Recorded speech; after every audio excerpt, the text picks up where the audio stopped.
Hey, good morning, Direction Church. How's it going? Today is January 2nd. We are on chapter 23 of Proverbs, and I'm so glad that you're still here with us, persevering, reading God's Word.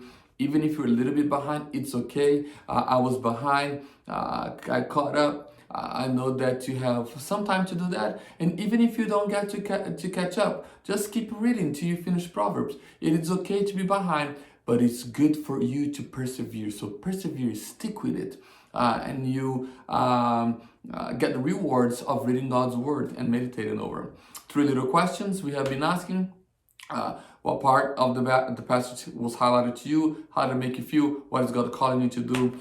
Today's chapter 23. Man, I cannot tell you one verse. This chapter was, I really want, this is what I'm going to do. I'm just going to summarize the chapter to you and give you some insights of what I got. And that's going to be it today.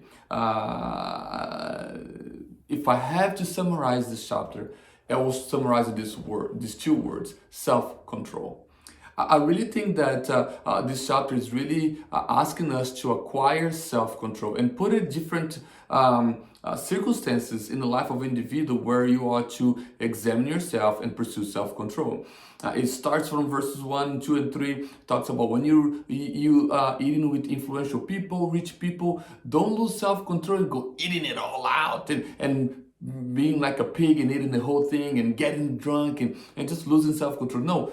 Have self-control, contain yourself, have humility, restrain yourself.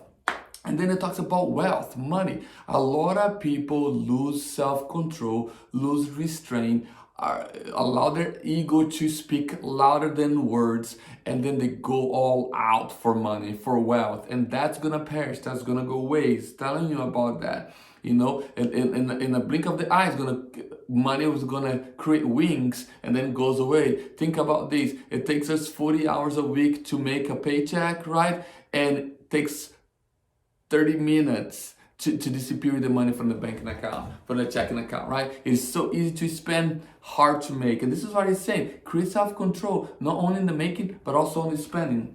And then verse 9 is like a verse that I think is so interesting. Okay, it is a very interesting. It says this: do not speak in the hearing of a fool, for he will despise the good sense of your words.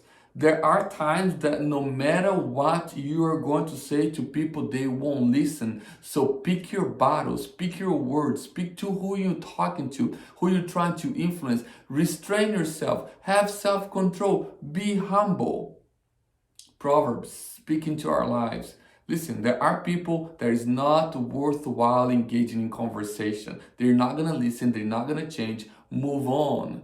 So many of us are stuck in that conversation, wanting to just get in there. No, move on. Restrain yourself. Create self-control.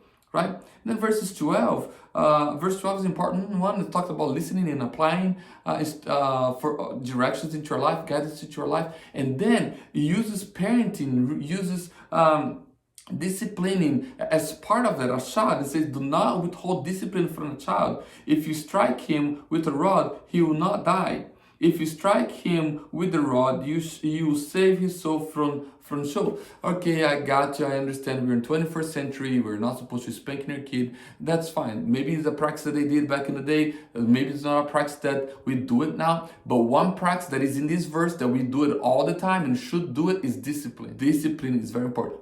We talked about this before. Punishment and discipline is two different things. Punishment tear down. Discipline is correct to build up.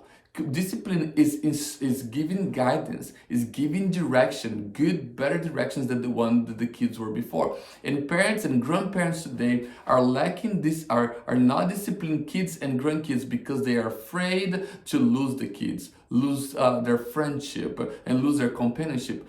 Let me give you this very important message. Don't give up influence for friendship. Your kids, your grandkids, needs your guidance, needs your positive, uplifting, encouraging, correcting influence in their lives. Admonish your kids is important. I didn't understand that growing up as a kid, but today I understand and I see the importance of how good it was when my mom and dad disciplined me. All right? Discipline your kids is a lost trade in the 21st century, but it will save their lives. That's what Proverbs is telling us. create discipline. When it comes to envy sinners, don't be wanting to be like sinners out there. Don't be wanting to be like wicked people. Lack self-discipline. It's not because they have stuff that you should have stuff. Just be there. And then he ends with verse 31, 32 there, and I love this part, all right? It says this: do not look at wine when it is red, when it sparkles in a cup and it goes down smoothly. In the end, it bites like a serpent and stings like an adder. Your eyes will see strange things and your heart utter perverse things. You will be like one who lays down in the midst of a sea, like one who lays on top of a mast. They struck me, you say, but I was not hurt. They beat me, and I do not feel it. Well, when shall I wake up? Well, I must have another drink.